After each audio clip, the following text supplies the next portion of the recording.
பல்லாண்டு காலம் அம்மாவோட பணிபுரிஞ்சிருக்கிறீங்க. அவங்க உங்களுக்கு கொடுத்த ஏதாவது அட்வைஸ் இருக்கா? அவங்க உங்களுக்கு சொல்லிய ஏதாவது ஒரு விஷயம் இருக்குதா? ஞாபகப்படுத்த விரும்புறீங்களா?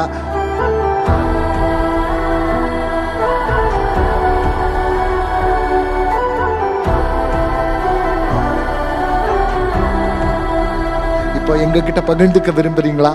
எவர் ஒருவரும் எந்த ஒரு பிரதிபலனும் எதிர்பாராமல் இயக்கத்திற்கு உழைக்க வேண்டும், மக்களிடத்திலே நன்மதிப்பை பெற வேண்டும், மக்களுக்கு உழைக்க வேண்டும். அப்படி உழைத்தால் உயர்ந்த இடத்துக்கு வர முடியும் என்று போதித்தார் புரட்சித் தலைவி அம்மா அவர்கள். அந்த வழியிலே நாங்கள் பின்பற்றினோம். உங்கள் முன் இன்றைக்கு தோன்றி பேசிக் கொண்டிருக்கின்றேன்.